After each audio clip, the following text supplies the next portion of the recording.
किसी नगर में एक सेठ रहता था। उसके पास लाखों की संपत्ति थी, बहुत बड़ी हवेली थी, नौकर चाकर थे, फिर भी सेठ को शांति नहीं थी। एक दिन किसी ने उसे बताया कि अमुक नगर में एक साधु रहता है। वह लोगों को ऐसी सिद्धि प्राप्त करा देता है कि उससे मनचाही चीज मिल जाती है। सेठ उस साधु के पास गया और उसे प्रणाम करके कोई निवेदन किया। महाराज, मेरे पास पैसों की कमी नहीं है, पर फिर भी मेरा मन बहुत अशांत रहता है। आप कुछ ऐसा उपाय बता दीजिए कि मेरी मन की अशांति दूर हो जाए। सेठ ने सोचा कि साधु बाबा उसे कोई ताबीज दे देंगे या और कुछ कर देंगे जिससे उसकी इच्छा पूरी हो जाएगी, लेकिन साधु ने ऐसा कुछ भी नहीं किया। अगले दिन उसने सेठ को धूप में बिठाए रखा और स्वयं अपनी कुटिया के अंदर छाया में जाकर चैन से बैठा रहा।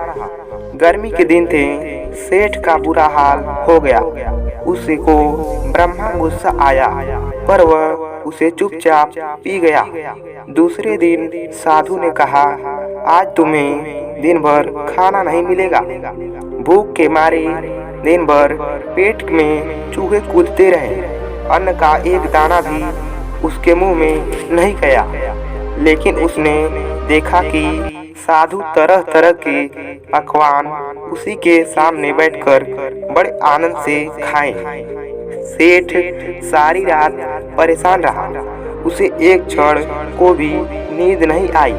वह सोचता रहा कि साधु तो बड़ा स्वार्थी है। तीसरे दिन सवेरे ही उठकर उसने अपना बिस्तर बांधा और चलने को तैयार हो गया। तभी साधु बाबा उसके सामने आकर खड़े हो गए और बोले, सेठ, क्या हुआ? सेठ ने कहा, मैं यहाँ बड़ी आशा लेकर आपके पास आया था, लेकिन मुझे यहाँ कुछ नहीं मिला।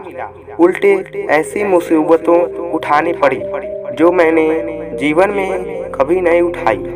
मैं जा रहा हूँ। साधु हंसकर बोले, मैंने तुझे इतना कुछ दिया, पर तूने कुछ भी नहीं लिया। सेठ ने विस्मय भाव से साधु की ओर देखा और बोला, आपने तो मुझे कुछ भी नहीं दिया। साधु ने कहा, सेठ, पहले दिन जब मैं तुझे धूप में बिठाया और स्वयं छाया में बैठा रहा, तो उसके जरिए मैंने तुझे बताया कि मेरी छाया तेरे काम की नहीं आ सकती। जब मेरी बात तेरी समझ में नहीं आई, तो दूसरे दिन मैंने तुझे भूखा रखा और स्वयं खूब अच्छी तरह का खाना खाया। उससे मैंने तुझे समझाया कि मेरे खा लेने से तेरा पेट नहीं भर सकता। सेठ, याद रख, मेरी साधना से तुझे सिद्धि नहीं मिलेगी। धन तूने खुद अपने पुरुषार्थ से कमाया है और शांति भी तुझे अपने ही पुरुषार्थ से मिलेगी। सेठ की आंखें खुल गई और उसने अपनी मंजिल पर पहुंचने का रास्ता मिल गया। साधु के प्रति कृतज्ञ व्यक्ति करता हुआ वह घर लौट आया।